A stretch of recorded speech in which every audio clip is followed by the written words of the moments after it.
नमस्कार दोस्तों, स्वागत है आप सभी लोगों का स्टडी क्लोज पर। दोस्तों, यूक्रेन का भविष्य निर्धारित होने को है, लेकिन बात यह है कि यूक्रेन के राष्ट्रपति जेलेंस्की को यह भी सलीका बताया गया है कि कौन सा सूट पहनना है, कैसे शब्द बोलने हैं, और जब ट्रंप के सामने जाएं तो फिर अपनी पत्नी से, अपनी वाइफ से एक लेटर लिखवा कर मेलानिया ट्रंप को जरूर दे देना।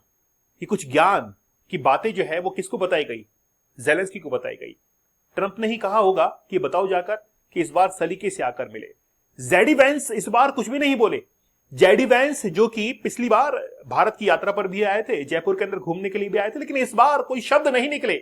लगता है ट्रंप ने फटकार दिया है कि यार पिछली बार जबरदस्ती मीटिंग खराब कर दी, क्यों ज्यादा होशियारी झाड़ रहा था, क्यों ज्यादा उसके आउटफिट पर इतना बोल रहा था। इस बार जो है जेडी वेंस चुपचाप बैठा हुआ था।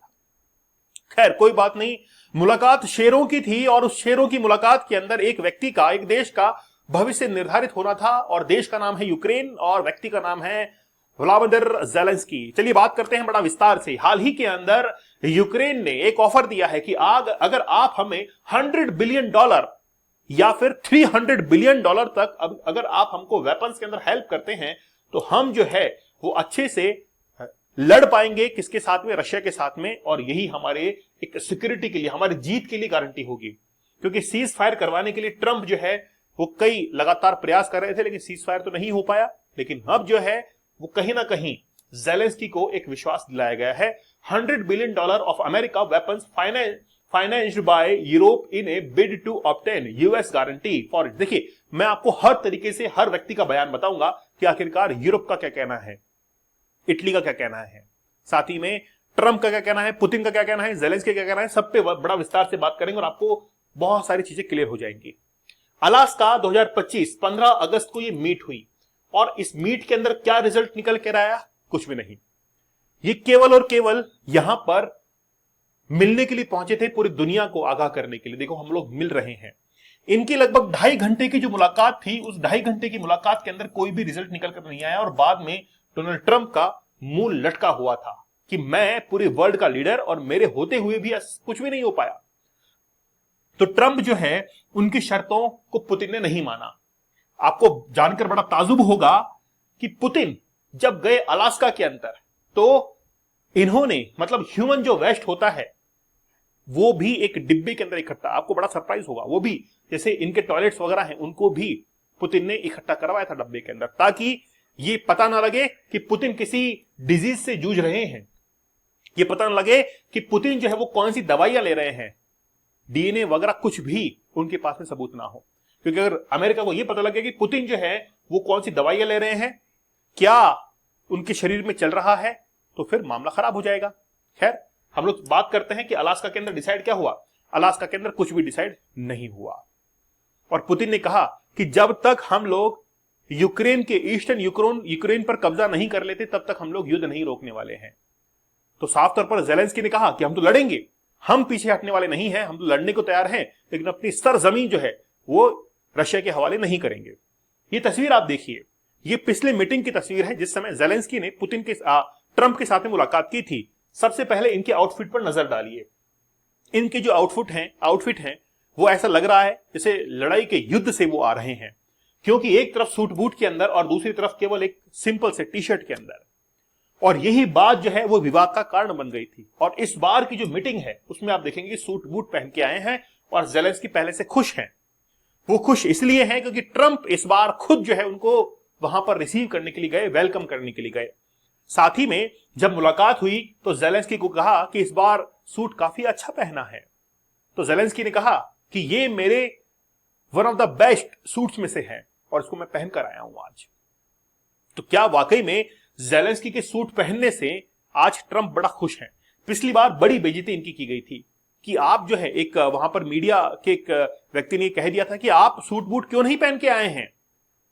तो अब बात यह है, तो उस समय जेलेंस्की जो थे वो कुछ भी नहीं बोल पाए, क्योंकि वो व्हाइट हाउस के अंदर थे, ओवल हाउस में थे, और शेर जो है वो अपने जंगल में शेर ही होता है। अगर वो किसी दूसरे शेर के जंगल में जाए तब पता लगे उसको कि मेरी औकात क्या है, लेकिन शेर जो है वो अपने घर में बड़ा शेर होता है। लेकिन आज जब उन्होंने सूट पहना तो उसी व्यक्ति ने वापस से पूछा कि आज तो क्या बात है नए सूट के अंदर। तो फिर जेलेंस्की ने कहा कि तुमने अपना सूट नहीं बदला है, इस बार पिछली बार वाला ही पहन लिया। बहुत बढ़िया। जेडी वेंस ने इस बार कुछ भी नहीं कहा। तो डोनाल्ड ट्रंप जो है उन्होंने बुलाया और देखिए मीटिंग के बीच में ही 40 मिनट पुतिन से भी बात की। 40 मिनट तक पुतिन से भी मीटिंग के दौरान ही बात की। इस बार यूरोपियन लीडर्स इसके अंदर शामिल थे और क्या कुछ डिसाइड हुआ बड़ा विस्तार से बात करते हैं। आप देखेंगे कि जेलेंस्की वहां पर बैठे हुए हैं और कई सारे लोग जो है आपको यहां पर खड़े हुए बैठे हुए दिखाई दे रहे हैं। इसके अंदर देखिए आप, जैसे मेलोनी यहां पर है ना, फ्रांस के राष्ट्रपति यहां पर है इमैनुअल मैक्रोन, फिर ट्रंप वगैरह, ये सब आप लोग यहां पर देख सकते हैं, स्टारमर वगैरह सब कुछ यहां पर है।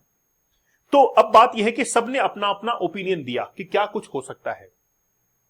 अब इमैनुअल मैक्रोन जो है इनका बयान बड़ा जबरदस्त वायरल हुआ। इन्होंने कहा कि अगर यूक्रेन के ऊपर हमला होता है और यूक्रेन पर रशिया का कब्जा होता है तो हम लोग ये मानेंगे कि यूरोप पर कब्जा हो गया है, यूरोप की सॉवरेनिटी को लेकर कहीं ना कहीं दिक्कत है, उसके ऊपर हमला हुआ है।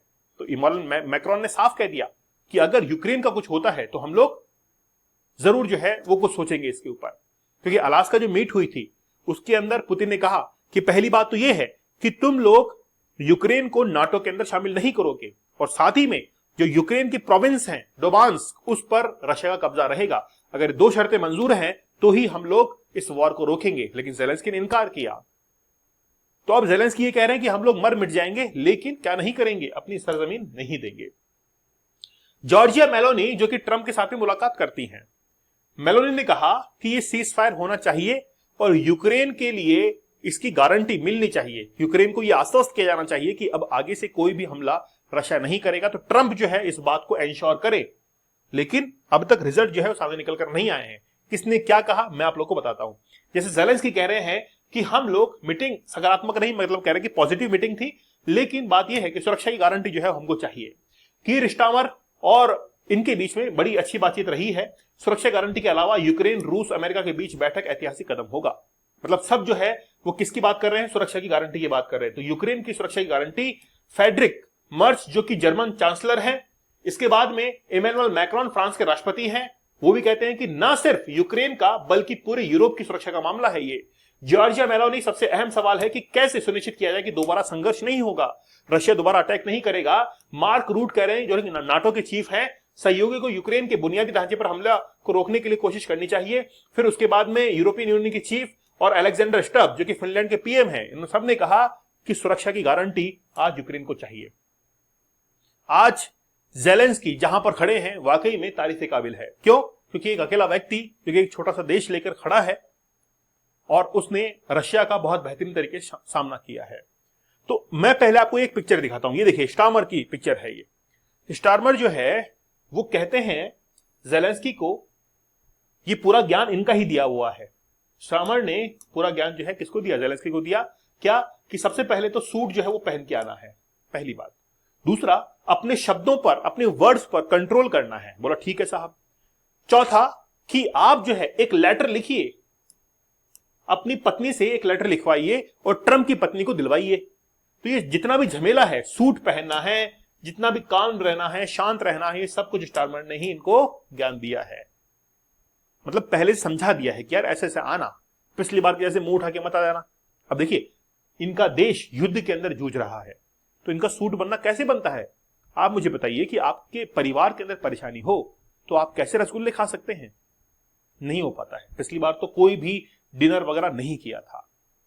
तो अभी मीटिंग जो है अभी भी ये यूएसए के अंदर ही है ना, अभी भी यूएसए के अंदर ही है। तो जेलेंस्की ने कहा है कि हम लोग कोई भी जमीन जो है वो नहीं देंगे और हम लोग इसके लिए लड़ेंगे और हमको क्या चाहिए, वेपन्स चाहिए।